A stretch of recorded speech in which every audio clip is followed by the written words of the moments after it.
Amen.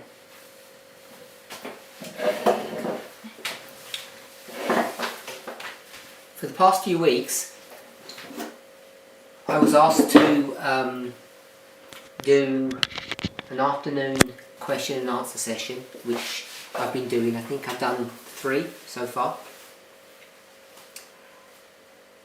I don't know how it started, but maybe it was a conversation that we were having here at home. But there was a request made if we could have some questions that relate to relationships, specifically the question on courtship and marriage. For those of you who have listened to my presentations over the years, you know it's a subject that I've addressed relatively frequently. It's a subject that I guess all of us to some degree are interested in, whether we want to be in a relationship, whether we've been in a relationship, or whether we're currently in one. I guess like most of us, I don't claim to be an expert, but I do want to say that even though I've discussed this subject many times in the past, I try to be a continual learner, and I'm hoping each of us has that same mindset. Some of the things that we may have thought were correct in the past have been challenged over the years, but still many of the principles that we have been taught, we understand, I think remain intact. So let's go. I'm not sure if we're going to be able to get through all of these questions, but we'll make a start.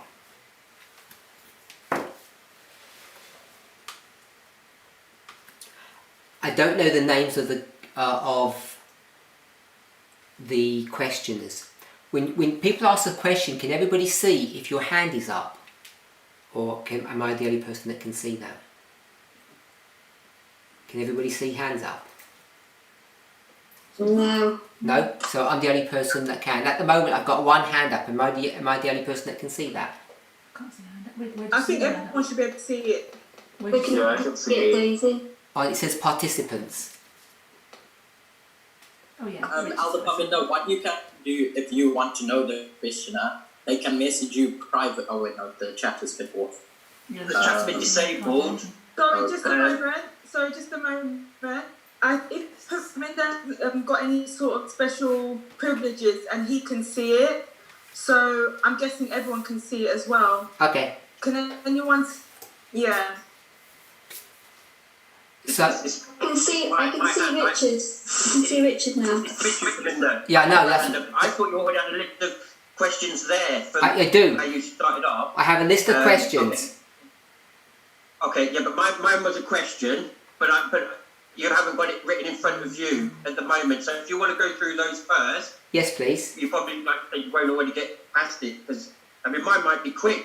If you could, But it might not be. if you could, To 1 Corinthians 7:27 and 28. if you could message somebody. This is Leon. Well, you can't because it's been No. disconnected. If you message, say, Brother Leon on WhatsApp Or Skype. or I Skype don't use WhatsApp. or Skype, Skype it. Yeah. Yeah. he'll be able to he'll be able to write it and give it to me. Okay, then I'll do that. Okay. I'll put my hand down now then. Thank you. So, question. We know that in Ecclesiastes there is the lesson that there is a season for everything. What advice can we give to encourage people to stay grateful for the season they are in? Also, is it wrong to be in a season and want to stay in that season, or maybe for others to stay waiting for the next season? So I don't know whose question this is.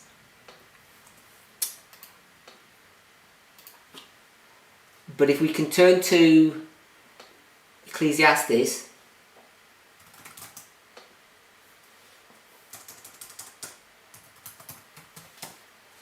and maybe we'll just look at 1 or 2 verses. I'm not sure what's in the mind of the question, that's why it's nice to know who's asking the question. So I think we're in Ecclesiastes. Sorry? It's my question, Sophie. Oh, hello, Sophie. Hello, happy summer. Your question. Go ahead. Oh, you just want to tell me it's you. You didn't want, I didn't know if you wanted to say anything more than that.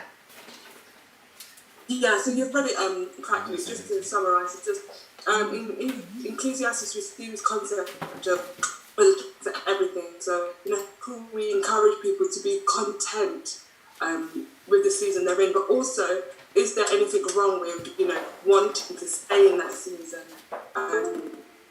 or being in a particular content?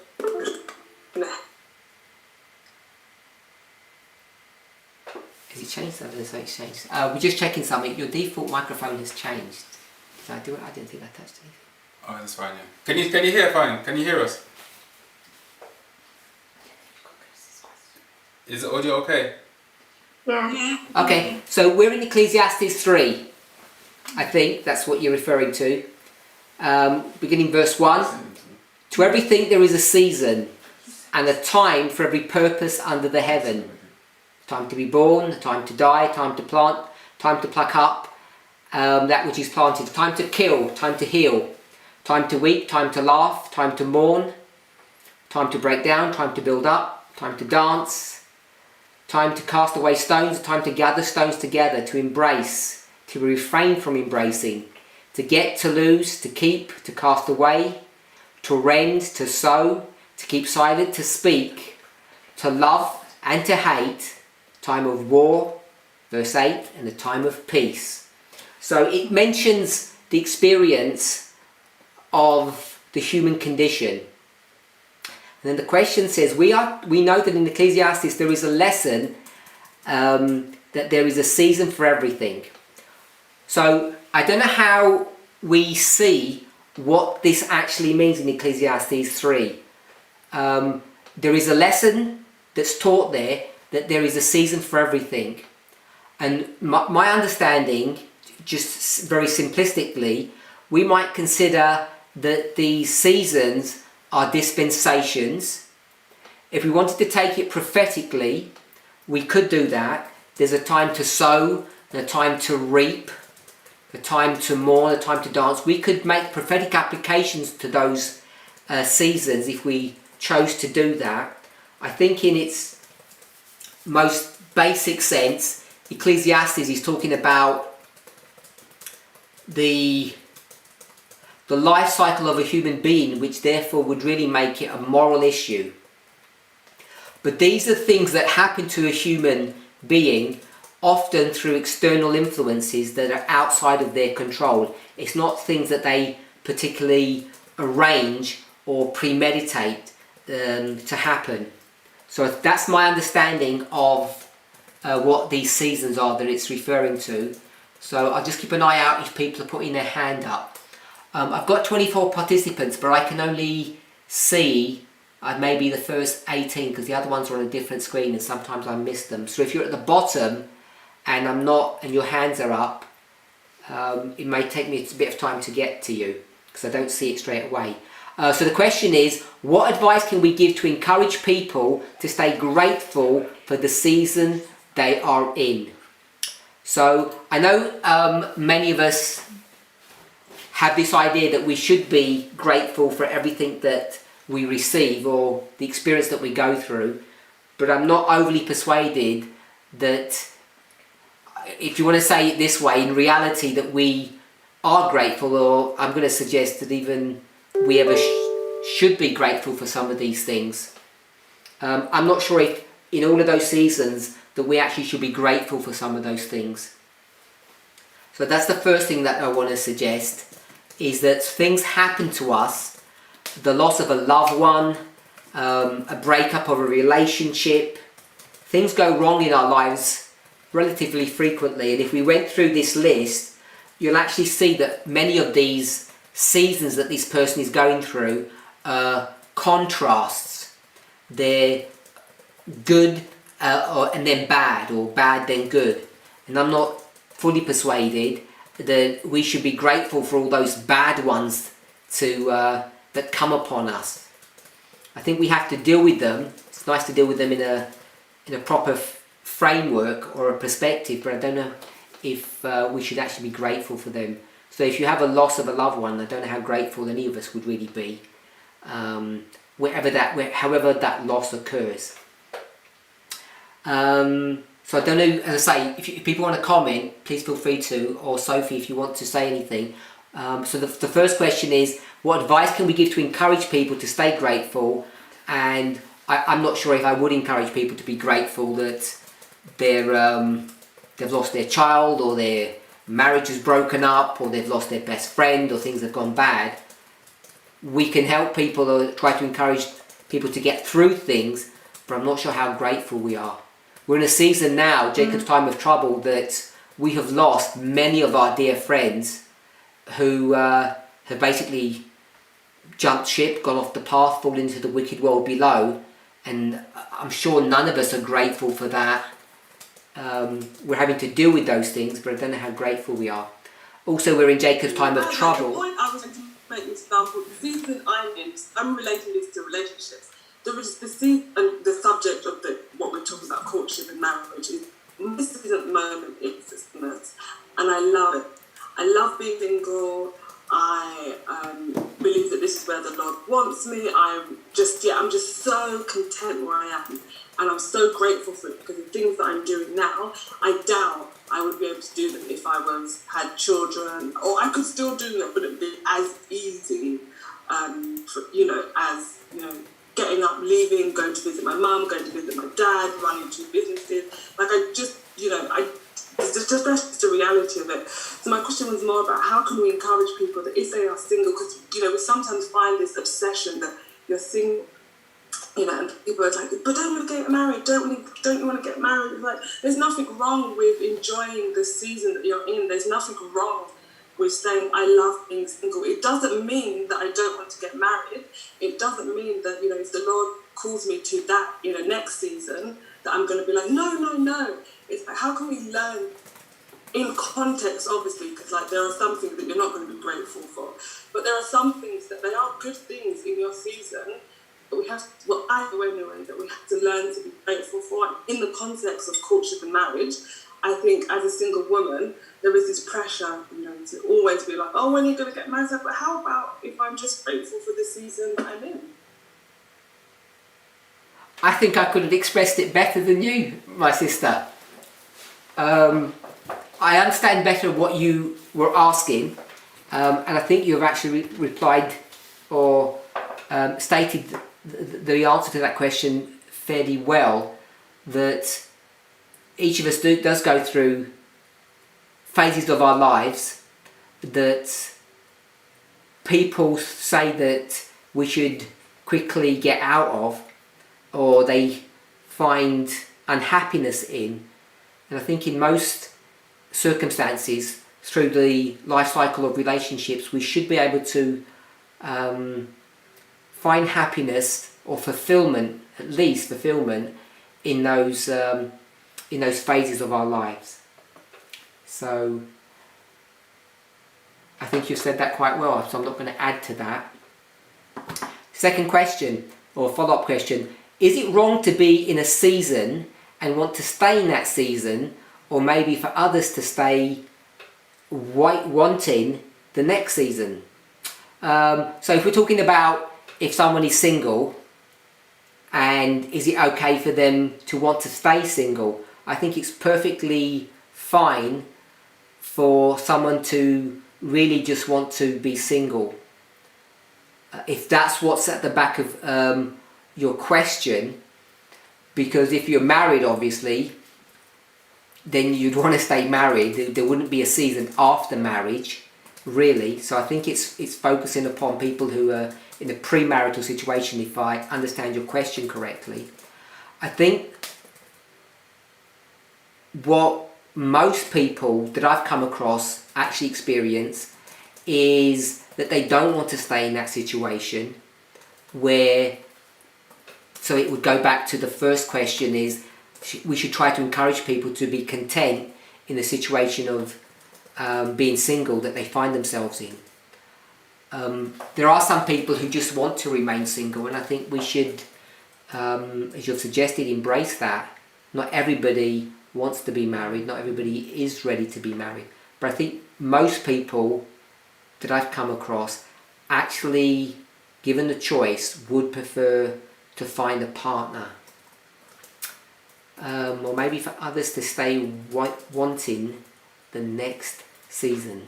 So I guess you're saying in the second part of your question that there are some people who actually want to be married, which is the next season for most of us, who are single of course, and we should encourage them to be patient and not to become sad and disheartened waiting for that season to come.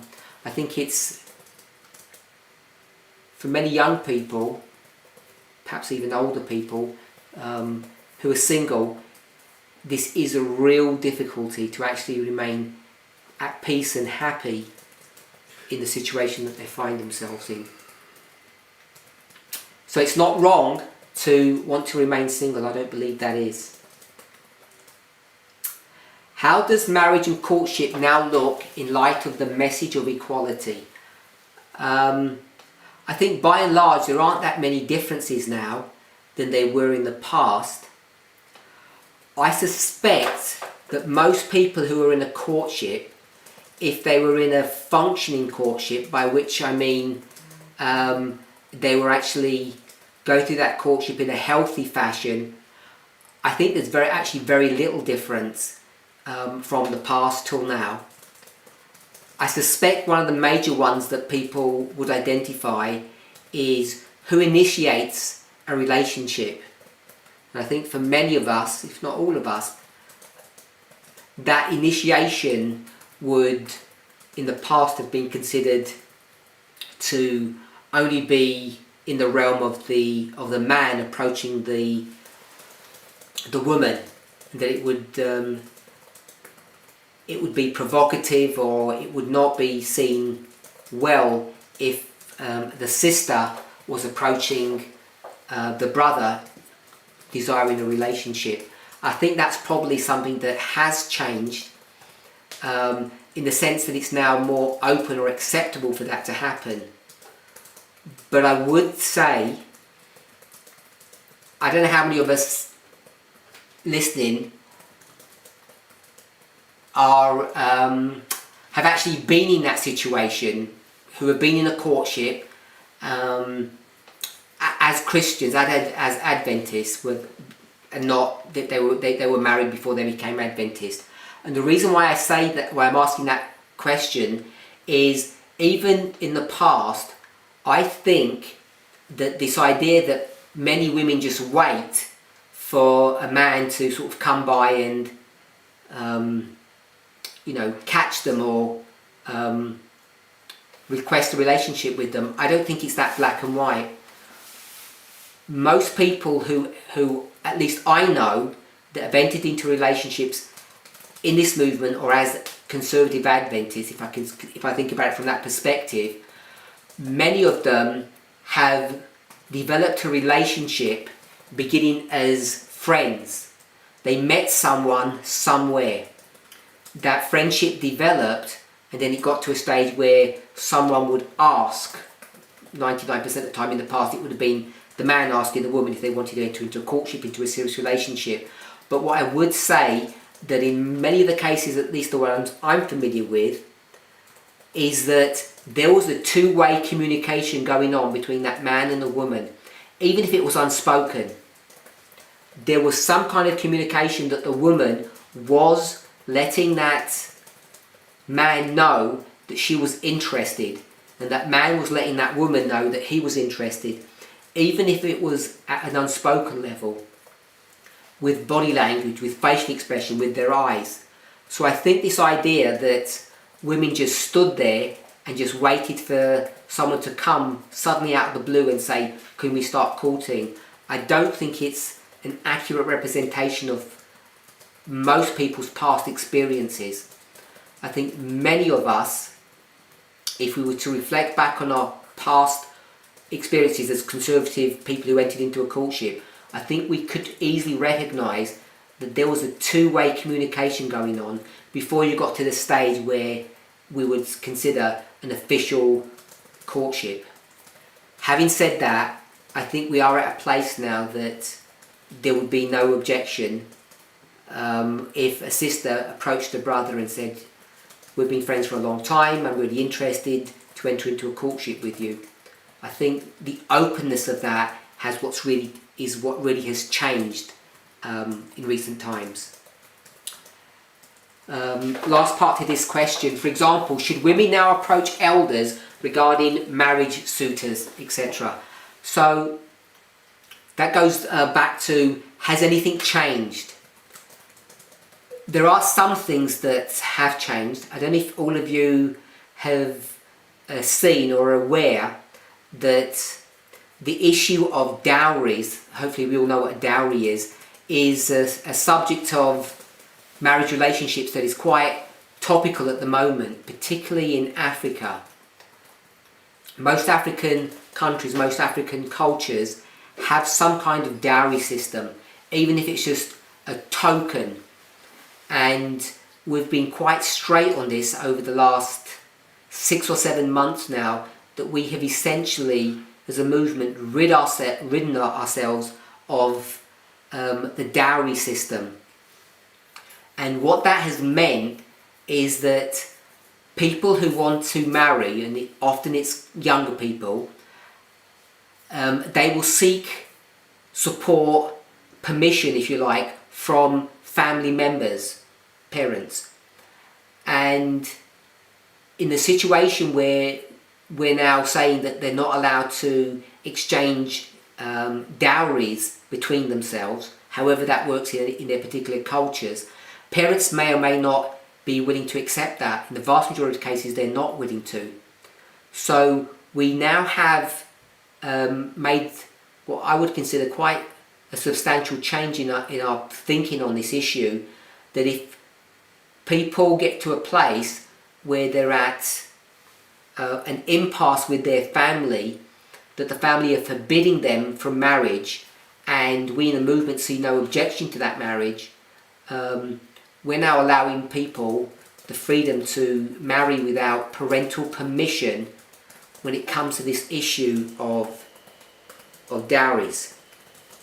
The question didn't refer to parents, but it said approaching elders. So yes, a sister can now approach, in the context of the question, an elder to say, I'm interested in this person, how do I go about taking the next steps? So I think that now is completely an acceptable proposition.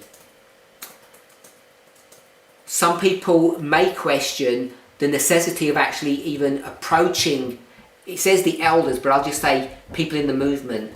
I still think there is a lot of profit, a lot of merit to receive counsel from spiritual leaders, people who are spiritually minded. They should theoretically be parents, but if they're not, people in the movement, to seek counsel for marriage. So to answer the question specifically, this is an initial request, but I'm saying yes, they can now make the initial steps, whether it's to the man, to the parents, or to the elders, depending upon the circumstances and the situations that people find themselves in. I don't know who's got their hand up. It says Galaxy Tab with Sister. Good morning, Elder Parminder. Who am I speaking to? Tina.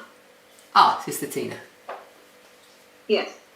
Go ahead. So my question is it still a necessity for a male to approach a female's parent in asking for her hand in courtship, or is it no longer a requirement in the movement? Or was it ever a requirement? Because that's what I was taught, that before a male go to a female, he should approach her parents in asking them to allow him to court her.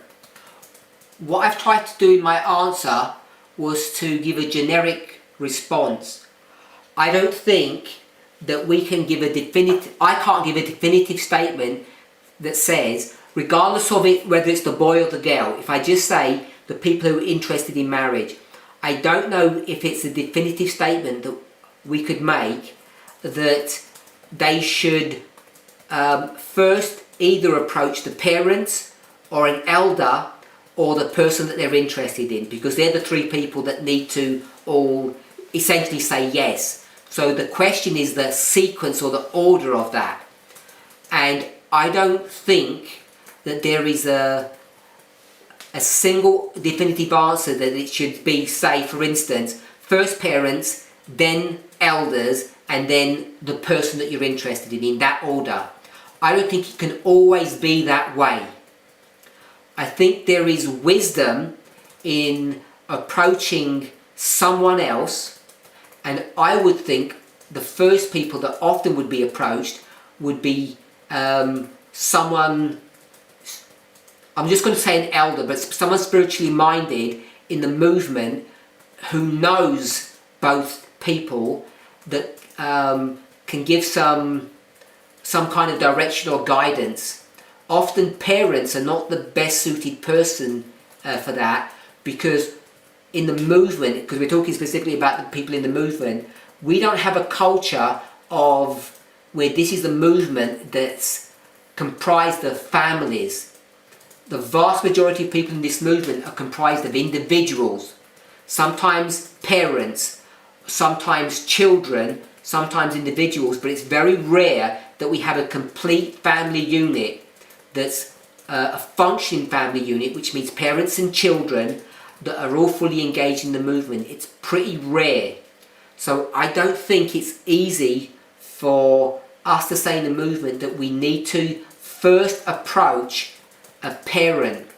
I think often the people that we should be approaching first would be some spiritual leader in the movement that knows the other person that you're interested in, and you would ask them. It may be that you would first approach the person, so the sister might first approach the brother, or vice versa. Now that approach can look different depending on how that relationship has developed, because if they've been friends for 2 years, say, they will already know that they like each other, and it doesn't take much from an understanding that there is really a high level of desire between them for one of them to say that I really like you. And once that has happened, then the people may go to the parents or to an elder. So I don't want to be dogmatic that it has to be first the parents, then some other sequence. Whether or not it's the boy doing that work or the girl doing that work. A problem that you're going to be confronted with is, as I said, many parents who have children who are in the movement, the parents aren't.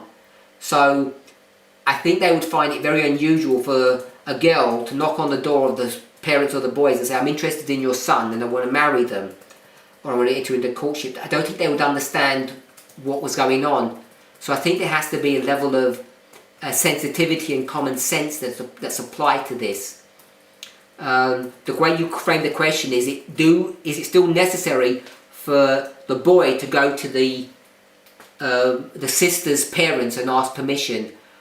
I think it should be done on both fronts, boy and girl. I think we have to be sensitive to whether or not those parents are in the movement. And I don't know if you asked this directly, but I'm just adding this in if you didn't, that I'm not suggesting that that's the very first thing that should happen. So basically, I think the inference to your question is the boy would ask the girl's parents first without her even knowing. I think that's what may be behind your question, and I'm not persuaded that that was ever the ultimate blueprint way of approaching things. I think it may have been what most people understood it, that would be the way to do it, but I don't think it was a law or thus saith the Lord, or some unvarying principle. It was just that seemed to be the norm. but I don't think there was some definitive rules. At least when people have asked me, or I've been involved in those situations, that has not been the case for many people that have entered into a courtship. There was an understanding between the two parties before they approached their parents, and often they would have consulted an elder or a spiritual friend or someone like that, either immediately before asking the partner or very soon afterwards. Does that answer your question, Sister Tina? Yeah, what's up, Parminder? Thank you very much. Okay. Sorry. Where are you from? Sorry, Sister Tina. Where are you from, Sister Tina? Pardon me? Where are you from? Oh, Jamaica. Ah, have we spoken before? I don't recall your name. Sorry. No, I go by many names. Oh, a woman of mystery and intrigue. Very good. You're welcome. So next time you'll give me another name. Okay, so I'm going to move on. If you are already married to someone who used to be in the message but is no longer in the message, how should we view that person? Should we view that person as an unbeliever? So I'm going to say the simple answer is yes, because if we just take the dictionary definition of believer, believer is not just a Christian, believer is not just an Adventist, believer is someone who believes a certain thing, and in the context of our study, it's someone who believes in this movement. And that's the framework of the question. You're married to someone who used to believe the message, but no longer believes the message. So, of course, they are an unbeliever. So I'm going to say yes, they're an unbeliever. So the rest of the questions on this that's related to this I don't think they're asking this. From what I can see, they didn't ask this question. But I'm just going to add this: the fact that a person is a believer or an unbeliever shouldn't really substantially change things in the ideal situation. Now, if I can find a Bible verse.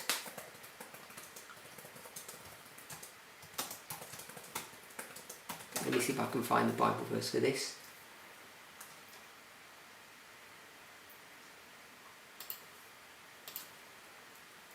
So,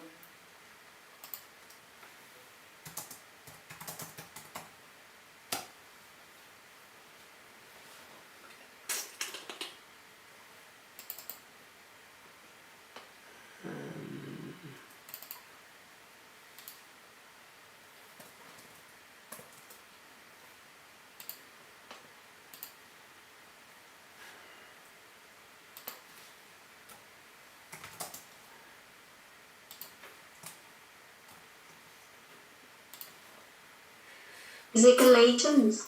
Oh, okay. probably.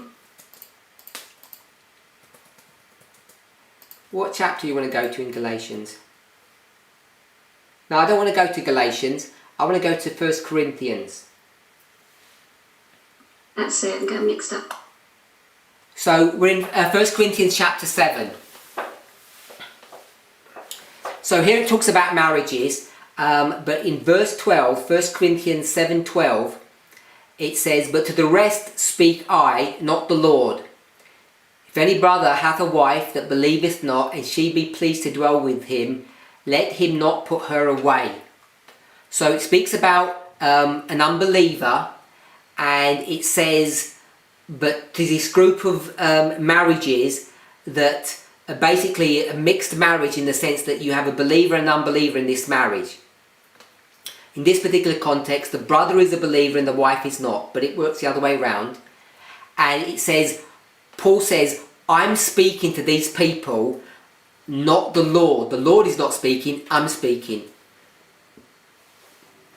So I wanted to go to this passage to help us, first of all, understand the context of this, and maybe we can use this to understand how to address the question that actually isn't asked, I don't think. But I wanted to make reference to this. When it says not the Lord, I think people misread that statement. My understanding of not the Lord means a thus saith the Lord. So Paul is speaking, he's not doing a thus saith the Lord. And the thus saith the Lord in Paul's framework, in his mindset, actually means it is written. So let me reframe or rephrase verse 12. Paul says, I am speaking, it is not already written. So whatever advice he is given, it hasn't been written. And if it hasn't been written, that means it's not in the Old Testament. And the reason it's not in the Old Testament is because everybody knew what the rules and regulations of marriage were, and we all do as well. That if you're a Hebrew, you are not allowed to marry outside of your faith. I think we all can accept and understand that. Now, in the Old Testament, if we just take the Old Testament, everybody is going to have one option. You're either a Hebrew, or you're an apostate, or a Gentile. There's no development of the Hebrew religion.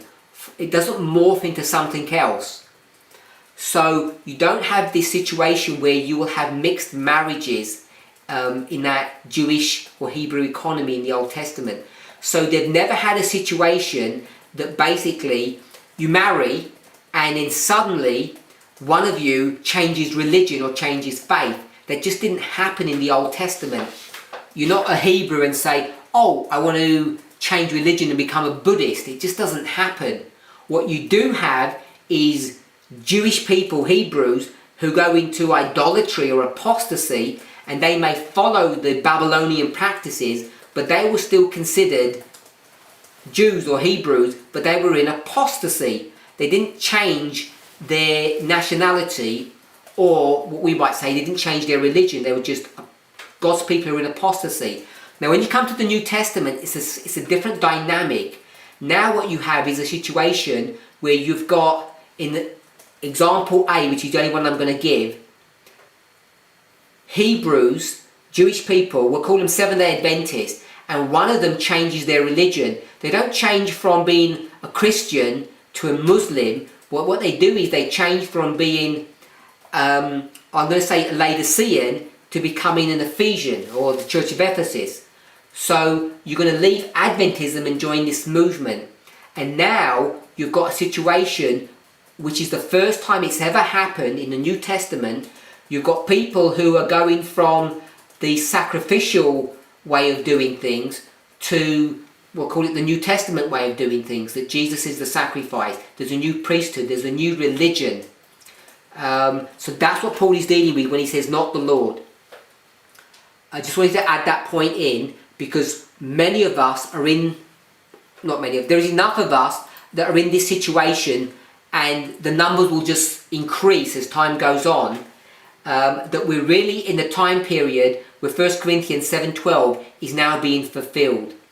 Increasingly we find ourselves married to unbelievers, and that happens to many degrees. I don't think it's just black and white. You could be married to someone who professes to be in the movement tacitly, but their behaviour tells you outright that they're not in the movement, they're not believers. They don't complain, they're silent, they don't openly tell you that they're not part of the movement, but their whole demeanour, their whole behaviour, the whole way of living tells you that they're not in the movement. So I think it's quite common that people find themselves in this situation. So that's question one. What do you do when there is no longer intimacy in your marriage, and the intimacy that this person is thinking of is not sexual intimacy?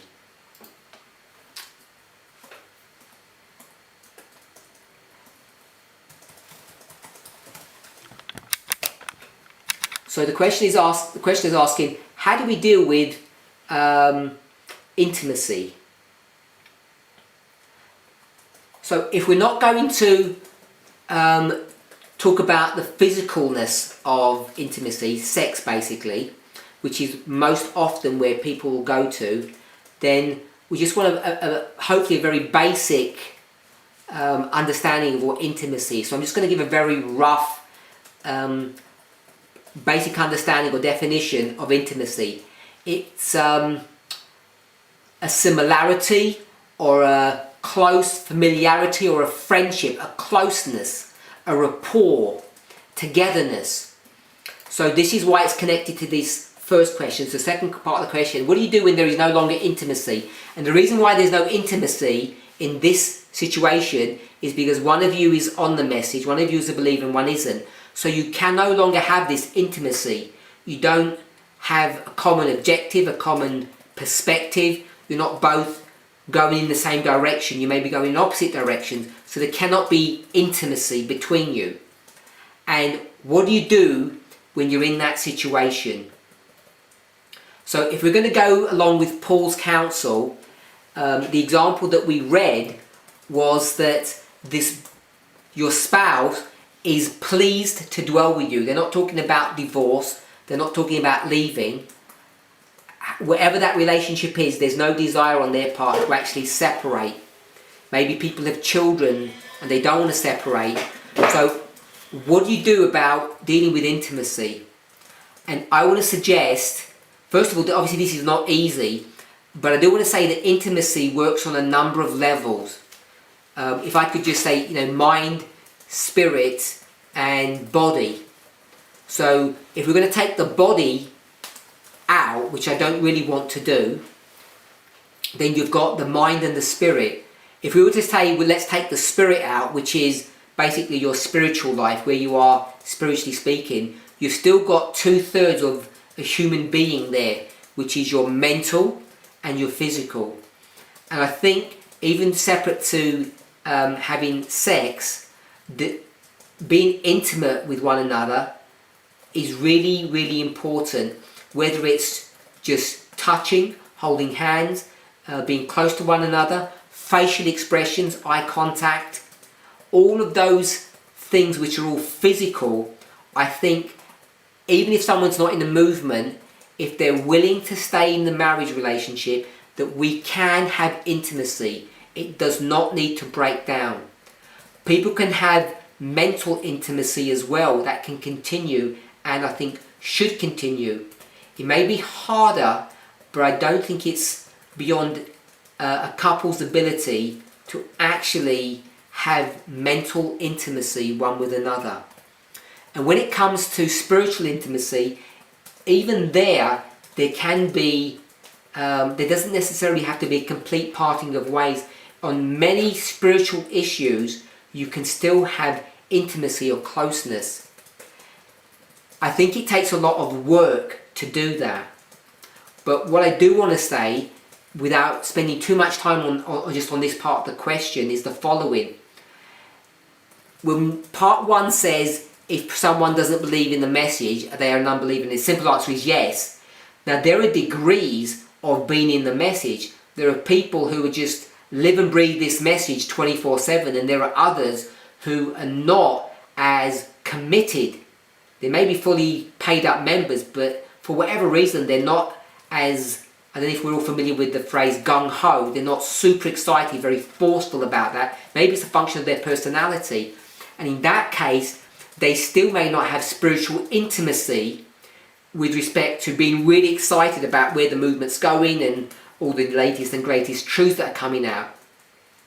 So I think everyone should have intimacy in their marriage relationship, both mental, physical and spiritual. I think it's achievable, but it takes work, and the strategies on how to have a functional marriage, I don't think obviously we can really address those issues in a Q&A like this, but what I want to encourage this person is with the following thoughts, that there are degrees of unbelief for one thing, and just because a person is a complete unbeliever, it doesn't mean that your relationship can be destroyed or is destroyed. I want to add one point here. This is about courtship and marriage. And I know that many of us in this movement today are leaning, maybe people will disagree with this, are leaning more about the factuality of it, not the correctness. That's what I mean. Whether you agree that it's correct to do that, I'm not saying, but maybe you don't agree that it's factually true, what I'm about to say. But I think more and more people are willing to look for help and support with third parties. The majority of people are doing that through what I'll just call self-help books. Some are good, some are mediocre, and some are dangerous. But there are many people who are using self-help books. There are others who are going to the next step and going to get professional help. Now, it's not my place, I'm not trying to make the point of the rights and wrongs of self-help books or getting professional help, but what I am saying is that I think people are much more open to the idea of that. I'm not saying it's right or wrong, I'm just saying that's a fact of where we are in our movement today. And the reason why I say that is I think there are well laid out strategies that are available. There is help available to teach people how to have intimacy in a marriage, and I don't think a couple have to be at the very edge of the cliff, about to jump over and die, before they can receive help. I think people can receive help wherever they are in their marriage, even if the person is not completely out of the message, out of the movement. I think many people do need help. If you were to read a book such as Mind, Character and Personality, book 1 and book 2 I think it is, I think many of the principles that are laid out there have been and continue to be verified and confirmed by science today. We'll call it the science of psychology. I think many of us are too afraid to consider the possibility that we can get help. I'm just going to call them, if I can call them scientists, if you allow me to use that phrase, from scientists. But I think many of the things that they're discovering are already found in inspiration. Let me give a compare and contrast. Many people who are, I call them health educators, if that's a good term that you might be able to connect to, or medical missionaries. If you were going to do a medical missionary talk to a secular audience, I think that many people, like ourselves, if we were to do that, what we would do is we'd go to science and say, science confirms, or science says that smoking is bad for you. And by the way, we taught that 100 years ago. He said, smoking's good for you, that coughing clears out all the toxins in your lungs, so the more you cough, because the more you smoke, the better you are. Or a little bit of alcohol was fine. Whereas as Adventists, we were taught that it wasn't, and now science is catching up. And I think we use science in that way if we're going to promote or defend our health message. If we say we shouldn't eat this way, we'll go to science to prove that. And so we see science as our friend in medical, in a medical framework, but only when it becomes, or only when it deals with the physical. What I have noticed, when it comes to the mental, we're not willing to go to science or to the medical field to get support, get help, get advice from the secular medical field. When it comes to psychological and mental issues, we're still fixated about rigidly adhering to, I'd say, a Christian perspective. And I think the reason why that is self-defeating, if not downright harmful, is that most of us have read the Spirit of Prophecy quotes that talk about receiving mental assistance or offering mental assistance, mental help. I think we've misread those things.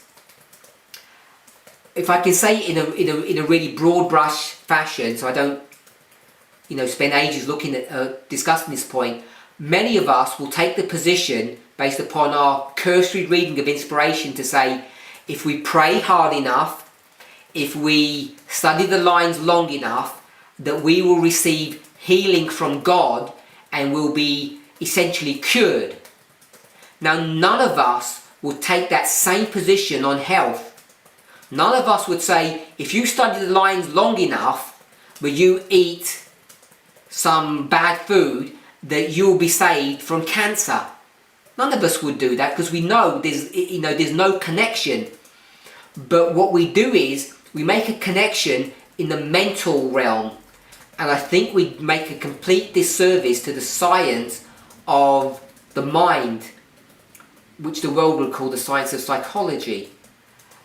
And the reason we do that is because we're fearful of that branch of medicine. In the same way that many of us, even in the very recent past, were fearful of, I call it conventional medication. Many of us will use the derogatory term pharmakia or drug medication. So we'll use these sort of negative messaging to call it drugs, prescription drugs, instead of calling it medication, because they don't want us to have this notion that drugs can actually medicate or help you. I'm hoping that most of us have grown up out of that unhealthy mindset and are more open and willing to see the advances that have been made on those fronts. Just dispensationalism will teach you that we're living in an archaic mindset to suggest that all medication today is being forbidden because Ellen White said it was. And as I said, we would not take the same approach on other issues of medicine, but we still continue to take the same approach when it comes to our mental health. And I think we do a disservice to that.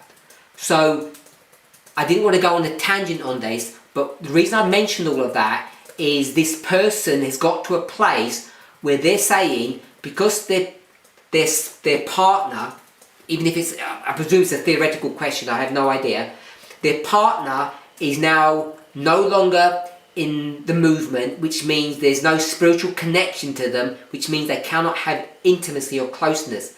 And I don't believe that's the case. I think there can be closeness, mental, physical and spiritual. It's just most of us have no idea of the tools or the medication, if I can say it that way, that we need to take in order to effect healing or to effect or to arrive at health. And that's why this person's saying, where's the intimacy gone? The intimacy takes work, whether both of you are in the movement or one of you is or isn't in the movement.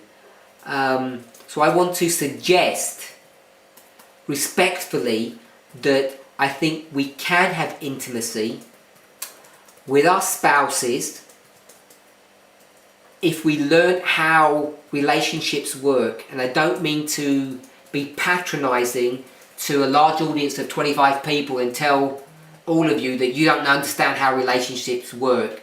I'm hoping that you don't feel offended by that, but I think it's true that as many of us don't actually understand, and many of us, if not all of us, are vegans, some of us probably for decades, we still, even as vegans, don't fully understand how to take care of the human body, even with the abundance of Spirit Prophecy counsel that we have. Many of us are still don't understand everything about it. We may just follow some rules, but sometimes just following those rules can can be detrimental if we don't know how to follow them correctly. Because those are general guidelines and general principles, they may not apply to our unique situation. And in the same way, if we're not willing to approach the issue of mental health, and I'm going to say intimacy here, between partners, if we're not willing to expand our horizons and become educated on this subject, we will fall into the ditch, into the place where we think that it's hopeless to have any kind of meaningful relationship with our spouse.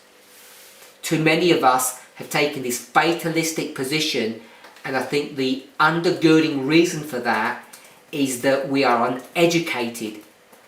It's worse than being uneducated, we're actually willingly ignorant.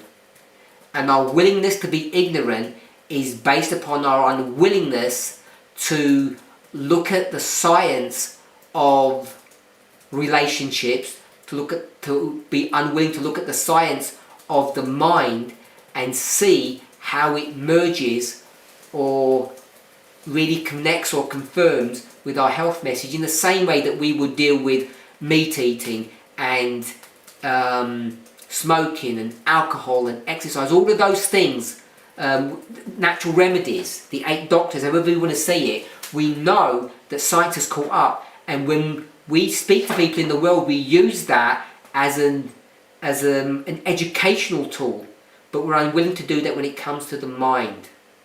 And I think it's not helpful to do that.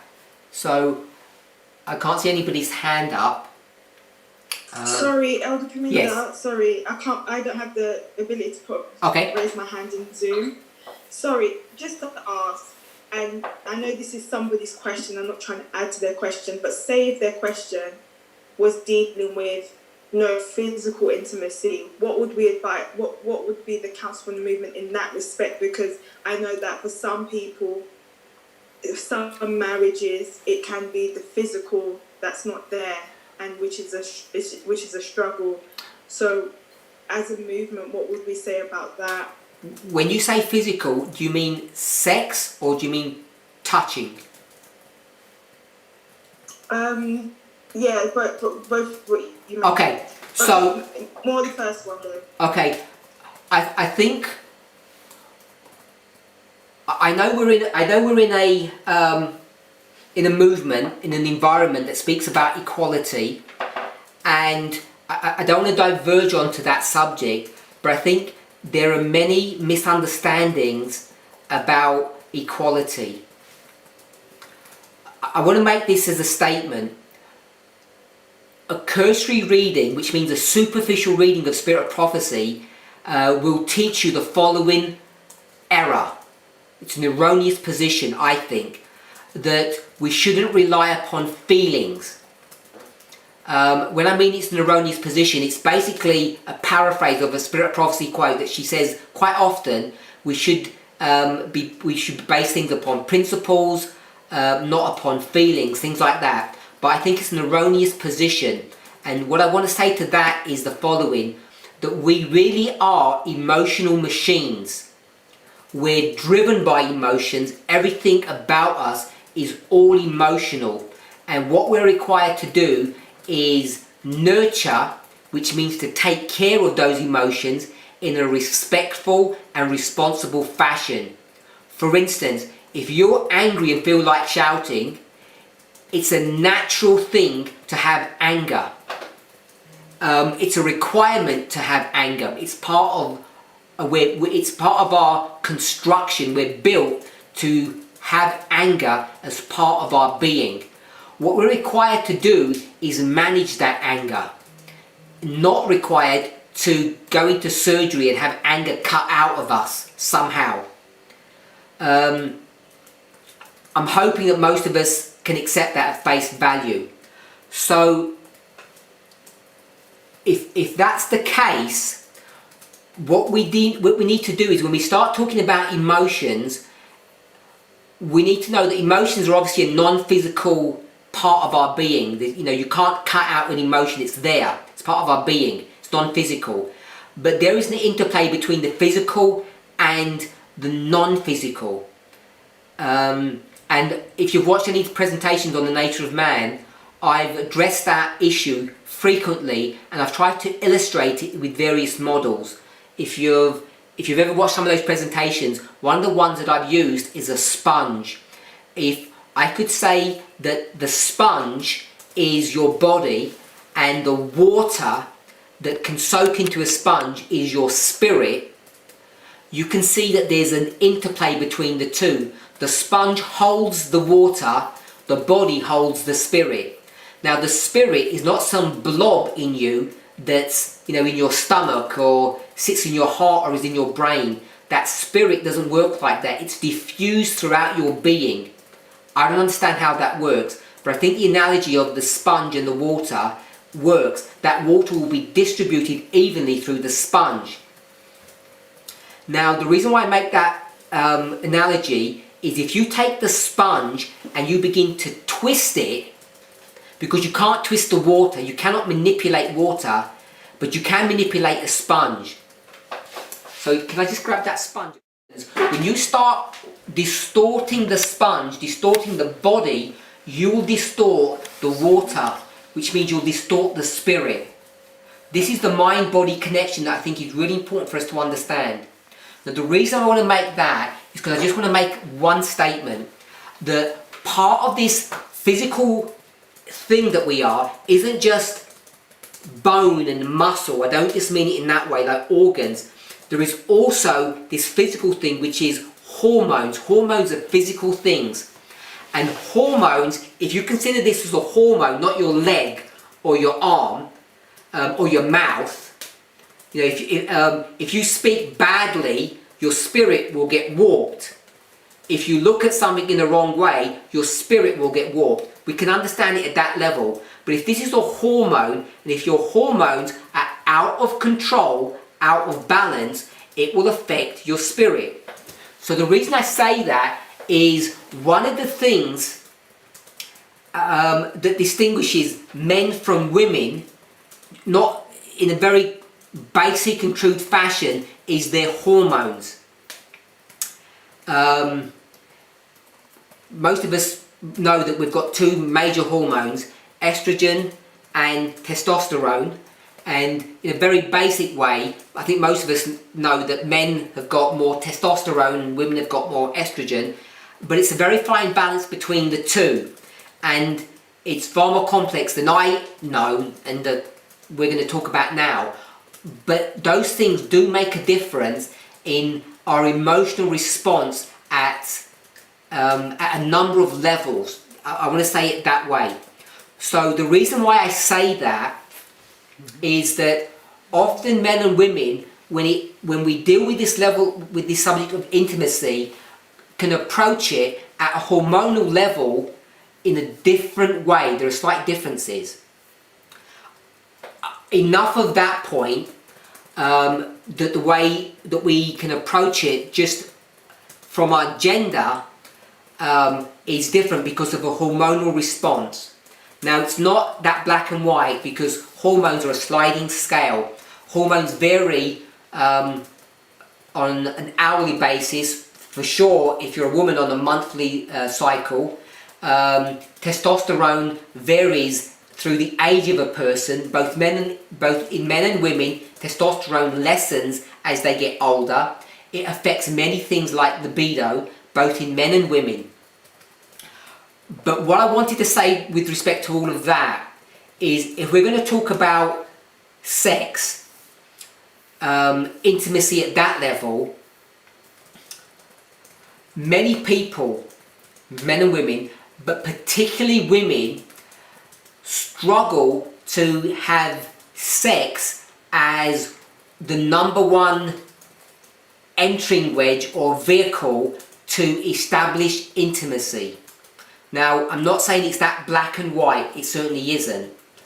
But there are subtle differences. But if we put the subtle differences aside, what I want to suggest is this, that in order to have proper intimacy, which is not purely self-seeking, but which is giving and sharing, then that intimacy must first be exhibited or shared at an emotional, or what I'll call a spiritual, some people might call it a mental level. It has to be there first in order to have proper intimacy in the bedroom. If you don't have that, what ends up happening is you have sex. And when you have sex, it can be very easy in that sexual act to turn it from something positive to actually something quite dark and ugly. So often, perhaps not often, but sometimes it can even be bordering upon rape, where a person basically wants to use their spouse's body to fulfill their own desire in the name of intimacy. Men and women do tend to approach sex in a slightly different way, but whether you're a man or a woman, I think it's pretty well established that sex is not the solution that fixes a couple's intimacy. I think there's a lot of misunderstanding of that, and I think I'm going to put it down to education as opposed to the way that we're constructed. I think many men think as long as you're having sex on a regular basis as a couple, that you're intimate and things can't be that bad. Or if you've had a fight or an argument, the way to fix the problem, to cure it, is to sleep with each other, and that kind of fixes the problem. And what I'm suggesting is it doesn't. It's like a plaster patch that may make you feel okay in the moment, but it really doesn't help resolve the problem. It's not a good long-term strategy to fix the lack of intimacy in a couple's relationship. And I think for those of you who are married or have been married or who have had sex, you will know that just having sex doesn't fix the problems. The problems don't go away, they just resurface, sometimes minutes after sex, sometimes even during the sexual act, because the lack of emotional intimacy can actually show itself through that sexual act, and people can often not enjoy it, which is why I said it can end up, if we're not careful, bordering upon rape. The way men's and women's bodies are constructed, the way they're put together, the way people get to the stage of arousal, the way orgasms work, all of those are different between men and women. And if you're not in the right place mentally and emotionally, having the proper intimacy, the act of sex, rather than being helpful to intimacy, can actually make it worse, because you can end up using the person for your own needs. So I think if you find yourself in these situations, that the act of physical intimacy, if you're unable to have physical intimacy, I think it's because you haven't had this mental emotional one first, and that's where the cure would be, unless you have a physical problem where you would actually need to see a physician. But if you want to try to bypass emotional mental intimacy and jump straight into bed, it may be a quick fix for both of you. Often it isn't. Often it's only a quick fix for one of you, but at best it only is that, a quick fix. It does not sort out the problem. It doesn't go away. You're always going to come back to square one. And after a while, for those of you who are in a marriage situation, you know that it's very difficult to keep sex interesting or exciting. It can become, and often does become, mundane, especially if you don't have a mental emotional connection. I don't know if I fully answered the person's question, or sorry, Daisy's question. I hope I did. But I'm going to move on, because I did spend a bit of time on that. If you do not have an outlet to counselling, what do I do for intervention if things are not getting better? So I did answer a little bit of this in the first question about counselling. So I'm going to try not to repeat that. I think our perspective on counselling actually is archaic, and read archaic to mean wrong.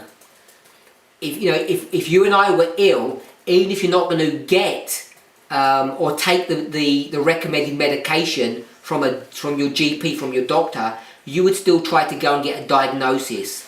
Most of us would do that on a physical level. But when it comes to a mental / emotional level, too many of us are unwilling. We're scared to actually get mental help for a mental condition. Many of us think it's sin to be depressed. I know some Christians, even in the movement, that think it's sin to commit suicide. I've heard that a number of times. It just shows us the level of ignorance that people have, for them to even not only verbalise it, but to think that it's sin to commit suicide. It's just a gross misunderstanding of human nature and a gross manipulation of God's word to say such things, in my opinion at least. Didn't Ellen White say despondency is sin? I can't hear what you said, sorry? Didn't Ellen White say despondency is sin? Yeah, so, she also said it's a sin to not keep time or to be late. I think what we need to do is be really careful about taking Spirit of Prophecy quotes and generalising them, taking them out of their context, or not actually understanding what Ellen White's saying. So to say despondency is sin, I think is a gross misunderstanding of exactly what despondency is, how it's created, what causes it. It's like saying, Ellen White says we should always smile and always be cheerful, and it's a sin not to be cheerful. I think that's just to be frank, I just think it's crazy. It's not living in the real world of human beings. I think it's living in this I agree with you, but I think we're only just starting to understand that we have to look deeper into what she says, and this is the whole problem. Sure. So yes. So I agree with you. We have to be careful how we take these statements and use them. So the questioner is asking, what happens if you don't have counselling? So what I'm saying is that I think it's a wrong approach to say that counselling is sin or wrong. Counselling in Ellen White's day and age was a fledgling science. We could call it a pseudoscience, but so was much of what was going on in the world then. Much of medical science was pseudoscience. Science has come of age, if I can say that, and so has Adventism, so is this movement. We too have come of age, and that works both on the physical realm and the mental realm. So I want to just say that